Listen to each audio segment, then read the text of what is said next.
never know where to start these things. Yeah. So sometimes I just like to start in the middle. Yeah. Look at. Oh boy. All right. Hey. Hey. Hi, Internet. Hi, I'm short. How's it going? I'm tall. Oh, that's You know, like we learn as we go, right? Right. And like the last couple that's so interviews, funny. the heights have been the same. That I is probably hysterical. just need to be further away. That's probably what needs to happen here. Well, See? now it almost looks like a performance art piece. Yeah. If you need to adjust your Manfrotto, I don't mind. Yeah, no, that's probably fine. Okay. We should just probably get right into the interview. Sure. I guess like this is an over-the-shoulder interview. Yeah. Just to get that thing right. Maybe it's best if I'm off camera.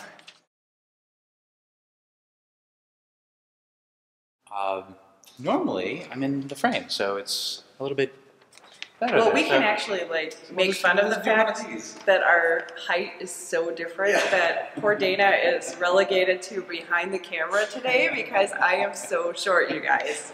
Okay. So I apologize. Hi, Dana. You are here. Hello. Hi. Okay. But when you're 5'1", Yeah. what are you gonna do? Oh my gosh, I'm a foot taller. That's why. That's what that That's is. why. Okay. That's why. All right, we figured it out. Okay. Okay. So to start it off, that's loud. Who are you? I am Mel Kolstad. I am a printmaker and collagist, and I make my home here in Fond du Lac. And you're a printmaker and collagist. Mm-hmm. And I saw in another interview that you said that you didn't start right away. No. That this something that came later. Yeah, I never studied art in high school or college like a lot of people do. I was in my late 30s when I started. I had a very latent art career, and I am still amazed that I get to do this for a living. It's incredible. Do you think that starting later influenced your art in any Yeah. way? I think I never went through that period where I took pictures of my feet or drew a lot of horses. I think I came at it from a purely nostalgic standpoint because I started with collage that I would make from vintage ephemera that I was collecting, and that was a lifelong hobby for me. I started doing that when I was 14, and stamp collecting even earlier than that. So I was using the materials I was collecting my whole life, and then, when the vintage craze hit in the late aughts, or the mid to late aughts, is when I started doing that, and then that just got me into everything else. I just started taking classes in anything that interested me, and it's informed my work ever since. What are your challenges in creating your art? Space, I think, is probably the biggest challenge. I have a Your stuff's studio. tiny. It is, and that actually is by design. I love working small, so that is not a hindrance for me. But because my studio is in a bedroom in our house, so it is small, and I don't have like a work sink in my studio or anything like that. So I do have to utilize our kitchen in our home, for anything that has water in it. But I've always loved working tiny since I was a kid. I have always been drawn to miniature everything. So when the opportunity arose to do this show here at the Thelma, I was actually asked to do this back in January of 18. I knew immediately that I wanted to do a lot of something that was small. Because I didn't want to do, like some of my friends do 7 feet tall by 3 feet wide. That's not who I am. And I didn't want to ruin this opportunity or quelch it in any way doing something I wasn't comfortable doing. That's why they're all small. And I thought, all right, I'm going to challenge myself to do 200. I'm sticking to it because I can't disappoint anyone. I'm not going to, like I said, ruin the opportunity and then fall short and just get 100 done. So this was my 2018. This was basically from April 1st until literally I finished the last piece on New Year's Eve. So this was my 2018. This defines my year. With all of these little pieces, is there one bigger story? The reason I call the show is called 200 Days, A Life in the Quotidian, and quotidian means daily. So that is why I specifically chose pieces that were just things that happened during my day. There was an instance with my mom where she became gravely ill, and so that was June 5th through the end of June, and that absolutely informed my month because we were spending a lot of time at the hospital and at the nursing home and things like that. So that certainly did, define my month in there. But other than that, if you look through some of the pieces, they are like, one is of a Pop-Tart because my friend Amy and I were at the Collectivo in Grafton and decided she was going to have a Pop-Tart. And one is of a snake plant we were gifted and now resides in my living room. So it's just very ordinary things, and that's what I loved because everyone is completely different, and there's no like, a week long of an event that happened or anything like that. So yeah, and they're all in order by day, right? Correct. So as you walk through here, you find yourself reliving some of totally last year, 2018? Absolutely. And I can tell you, like, if somebody says, oh, I really love July 23rd, I can tell you what that is. Wow. So yeah, because you're working so intimately with these pieces that you can't help but remember where you were when it happened and all that kind of stuff. And I can actually, what's weird is that, because I didn't work sequentially when I was watercoloring them or printing them, because, it wasn't like I was doing an entire print every day.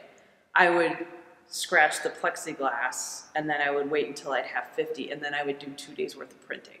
So I could be working on a July day in October. So, and that's why it took me through New Year's, because there were so many pieces that there was no way I was going to get one a day done. Yeah. So while I was scratching the plexiglass or printing, I remembered what I was doing on those days. It's so weird. Like, the whole year is... It's a diary of sorts? It is absolutely a timeline, and that's why I did the pieces like this, why they're in a straight line. I wanted it to be sort of a literal timeline of a journey of my days, of my 200 days. Like, most years, I forget about. Yeah. There's like most days and most years I forget about. Of course. Something bad happens, I repress it, I don't want to deal with it, it's gone. Right. Or I deal with it and it's there. But having kind of a diary or a witness to every moment of 2018, how do you think it'll be 5 years from now when you're looking back? Well, I love the weather. I call myself a weather weenie because I'm that person that's like, oh yeah, it was cloudy that, it's weird. So when I look back at some of these, and some of them absolutely deal with the weather because we had that weird snowstorm in April. Oh, I remember, yeah. That was bizarre. And so there's about 3 of them that deal with that weird April weather. So 5 years from now, I'll be like, oh yeah, I remember that.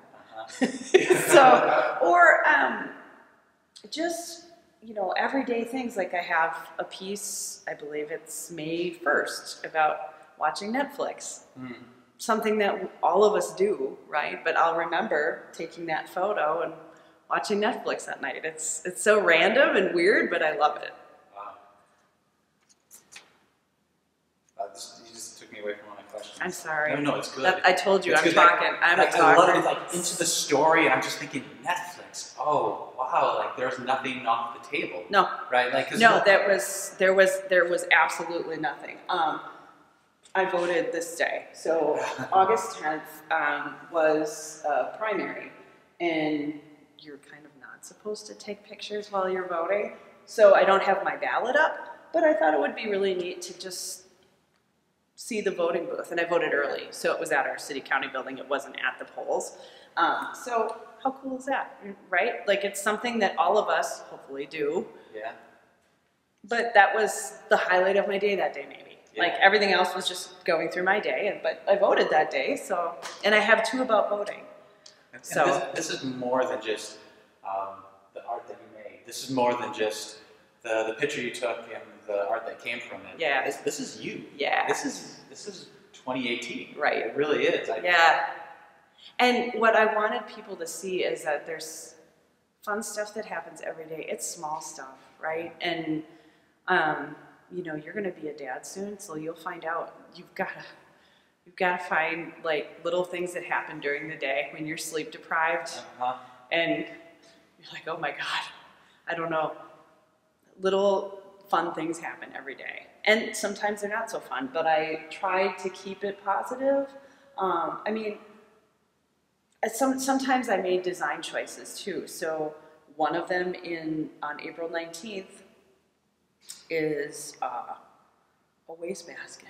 It's right from where we are. It's right down the road a little bit, and it's this old, and they have since replaced it actually, but it was this old, beat up, kicked in, crappy old wastebasket, but the sun was shining through it, and there was still snow on the ground on April 19th. So I just thought it was beautiful. And so that was like, that's how I'll remember that day. I was on my way to a library board meeting. Right? It was a totally random thing. So that's how I'll remember that day. And it's kind of cool. Do you think we miss anything in the years we don't do stuff like this? Oh, and yeah, because I'm actually not a very observant person. But last year, I had to have my phone with me at all times because I didn't want to miss a thing.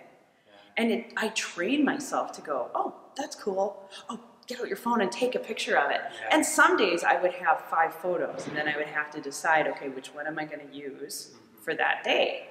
So there are many moments I didn't capture that they're gone. I mean, I don't remember the ones I didn't capture. So, and I'm not a journalist. I'm not a person who has been writing a diary since she was 8 years old. I wish. I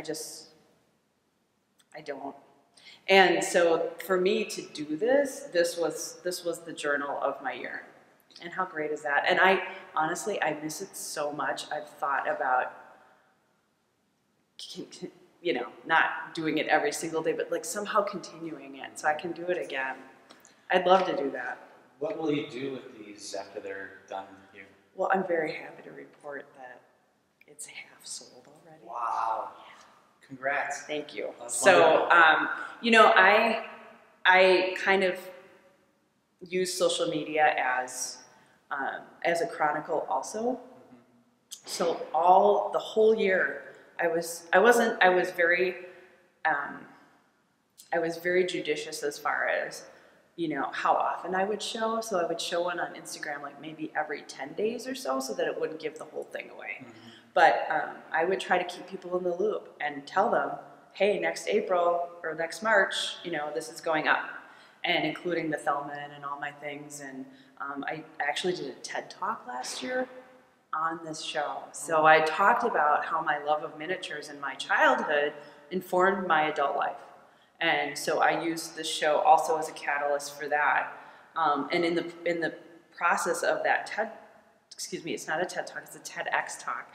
In the process of that TEDx Talk, I was still doing the show. I still had 55 to do when I did that TED Talk. So, I mean, I've been talking about it for so long that it was a really wonderfully attended reception, and I had an artist talk, and they were both, you know, really, really well attended, and then people would ask if they were for sale, and I'd say absolutely, and then so it was pretty great. I never expected this though, never in a million years.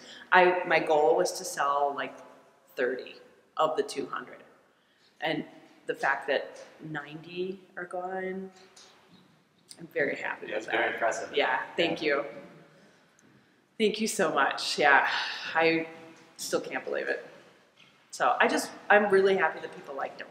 That's all I care about. That's what I wanted. I wanted them to be small enough for people to like have to go in and look at them and take their time and go through each one if they have time to do that. But yeah, I'm really happy with the way everything's turned out with it. So you mentioned Instagram. Yeah. I happen to have a question around Instagram. Absolutely. It seems that every time I follow someone new and start looking at their posts, yeah, you've already been there and you've hearted like a bunch of their stuff. It seems like every time someone posts a new post who I am already following, yeah, you're already there and commented and we've had a conversation and you're gone and there's like, you know, like dust clouds behind you and just stand out there for like 4 minutes. Hilarious. Defend yourself. Okay. What are you doing? Thank you. Do you have a team of people? Okay, so I call myself a serial liker because to me, and it's really interesting. This is a great question because for me, if I am drawn to something, I will heart it on Instagram, or I'll actually use the heart emoji on Facebook too, because I think it really helps people to see that you've not only seen it, but you've acknowledged it. And that if you like it, you should tell people that you like it. I've had people come up to me and say, oh, I love your artwork. And I'm like, but you've never said so on Facebook. And it shouldn't matter, but you know, they are looking. To me, it's really important to, in whatever way you can, even if you're not commenting, just acknowledge that you've seen it and that you enjoy it. So what I love to do on Instagram is I love looking at what all of my friends are looking at. And that's how I follow new people. So what you've seen, what I've been doing, that's how that works. So I really love an Instagram feed filled with art. And so if I see people that all of my friends are following and if their art is wonderful, then I will absolutely follow them and I will absolutely want them in my feed. And I like. That's great. Yeah. You're doing the thing everyone wants. That's right. Like, well, it's about the interaction and like support. That it's all about support, and it's all about, you know, and I don't believe in the, okay, well, I've liked this, now you have to go on mine and like mine. That's not why I do it. I don't have any control about whether people like my stuff or not. Every single like, or, you know, and I know that it's weird that we're even talking about this in this day and age, but because it's all about external validation, but any like or comment that I get on any of my work on Instagram or Facebook, because that's where I mainly am, I appreciate and I can't believe, right? Like that, I don't expect it. I don't expect it, and I'm not, I guess in that way I am 50 years old, right? That I didn't grow up with it, and it's not like I need 1,000 likes for, you know, to continue what I'm doing.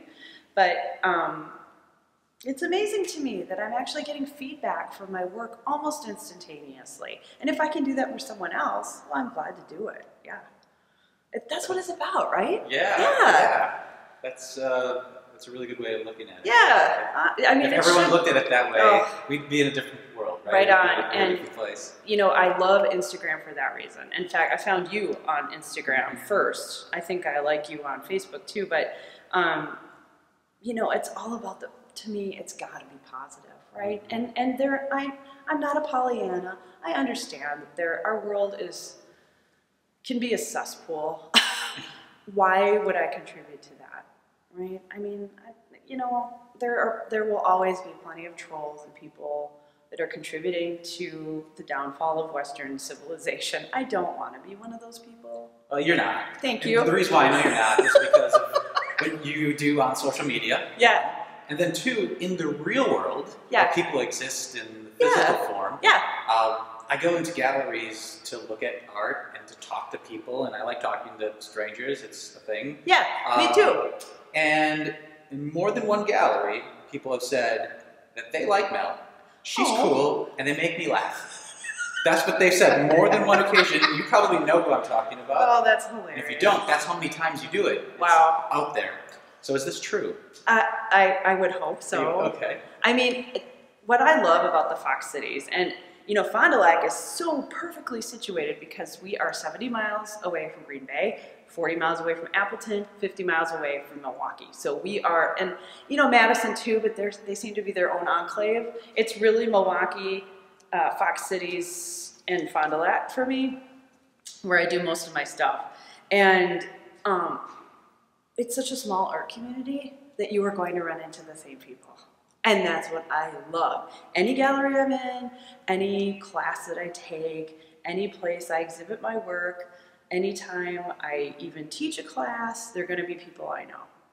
And that's what I love. I love meeting new art people, because the more the merrier to me, honestly. I think there's something special about having community. Absolutely. You have to have it. Whether it's at church or if it's online. That's it right. could be a members of an online game community. Right. It's fine. It's just a matter of being part of something that really comes back to help you out. And one of the things I love about being online is that everybody's welcome, because, you know, I have a lot of friends who are introverts. And finally, introverts have a way to express themselves without dying inside. And how great is that? So even if you aren't coming to shows, or you're not, you know, you can't be there physically, you can be there in spirit, and you can follow along and cheer for these people wherever you are. That's what is so cool about online. But I am not an introvert, and I love being around people, and I love, one of my favorite things, and it's totally facetious, but I tell people the only reason I'm an artist is for the receptions and the free cheese. But I love receptions. Receptions are so fun. They're so great because you get to see your friends, right? And celebrate what they've done and just hang out, and it's the coolest thing ever. It's like being in college, you know, with less beer, right? It's so fun. And it's been a very long time since I've been in college, so it's nice to relive that. You know, so I think a lot of what I'm doing with this interview series is looking at how people go from college.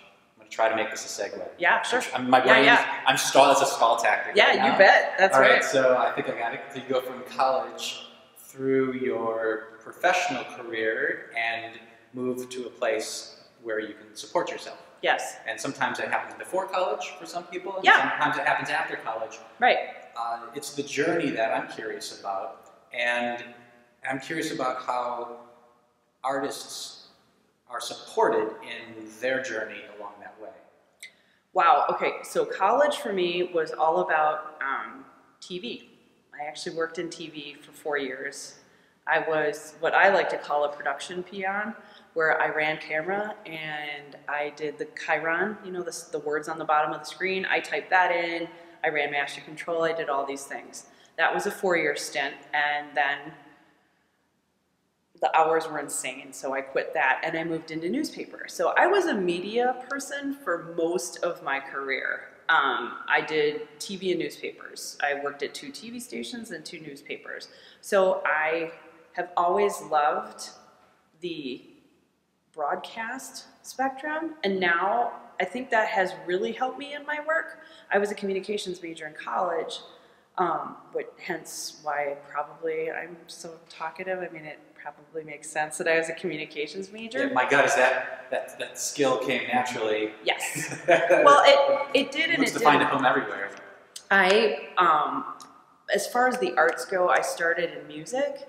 I have been gifted with a voice. I didn't ask for it. It was given to me.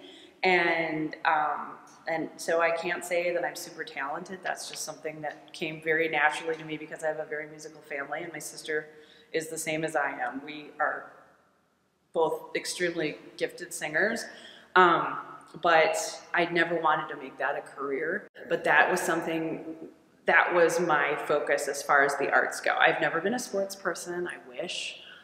If you asked me to run a mile, I would die.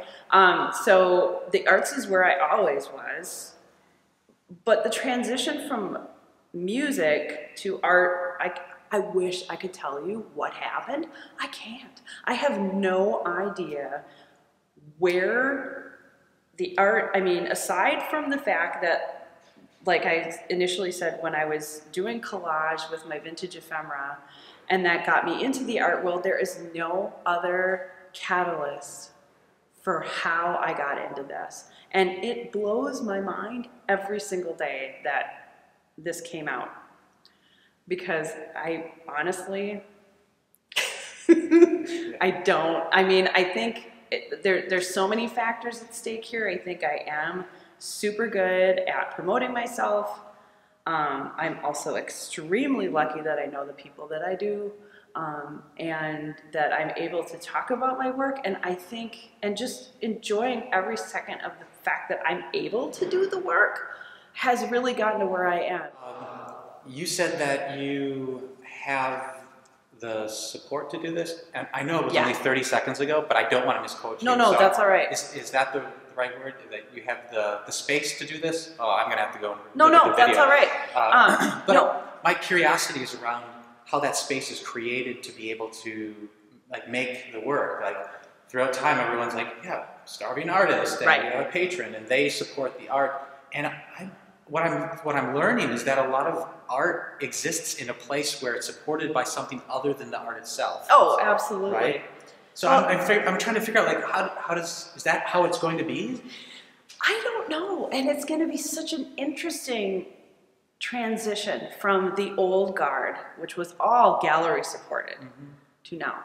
It's going to have to be a mixture. We're always going to need galleries, whether they're nonprofit galleries or like this one, or a for-profit little, you know, like art for sale galleries. And they both have to exist, even within the internet realm, because you cannot live in a vacuum. You have to have a support group. You have to, that's why I'm a firm believer in joining art groups as well. You have to have people who support you, but also there's a fine balance. And maybe we all know people like this who maybe think their artwork is super awesome and don't want to hear any critique or criticism at all. I don't ever want to get to that place. I don't ever want to feel like I deserve this. And if I start feeling that way, then I need to change the trajectory because, like I said, I feel lucky every single day. And as far as support, I'll tell you, and I'm very honest about this, this is my job. This is what I do 40 hours a day, as you know this. The way I make money is not only selling my art, but I have to teach, because if I tried to make a living on just selling my art, it wouldn't work. I also have an extremely supportive husband who has a full-time job, and I don't think there's any shame in that. I worked full-time for the first 4 years of our marriage, and then the Great Recession hit, and had the Great Recession not hit, I never would have quit my job at the newspaper. Hopefully I'd still be there, but it's newspapers, so we know how that's going.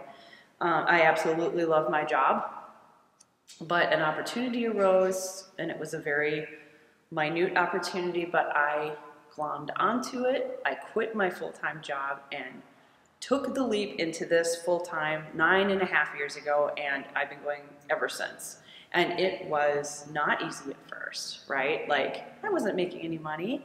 I had the support of my friends and family, and they were buying like little trinkets for me. But as far as like being a fully formed artist with a series of 200 prints, that came literally 8 years later. And the stuff that happened in between was trial and error and all learning, but still having that amazing support system. Yeah. But now where you are now, you do have art on the wall, right? Yeah. And you said you teach a little bit? I teach a lot. What else do you do? Like, is it mostly teaching? It is mostly teaching. Okay.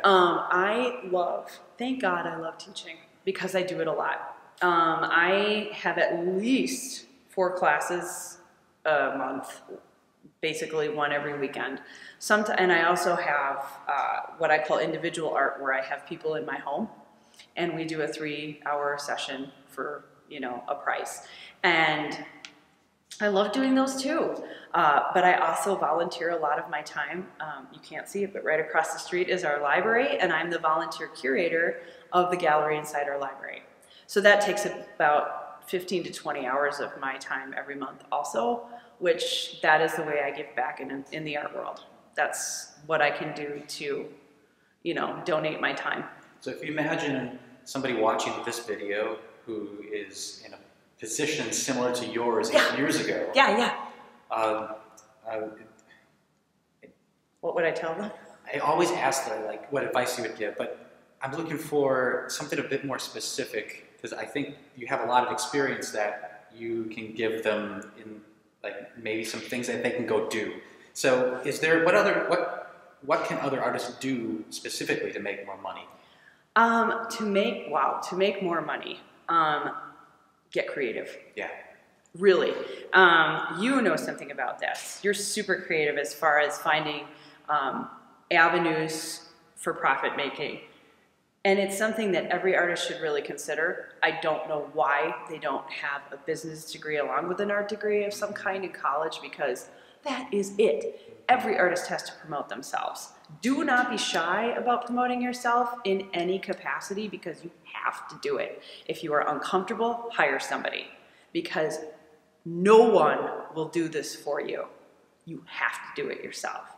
So if you're wondering why your art isn't selling or you're not getting shows, right, and you look at the time that you spend, absolutely, and if that time you spend is mostly at home, right, not reaching out to people, correct, there's probably a link there, right? Absolutely. And also, like, think of outside the box ways. You have to get creative with your marketing.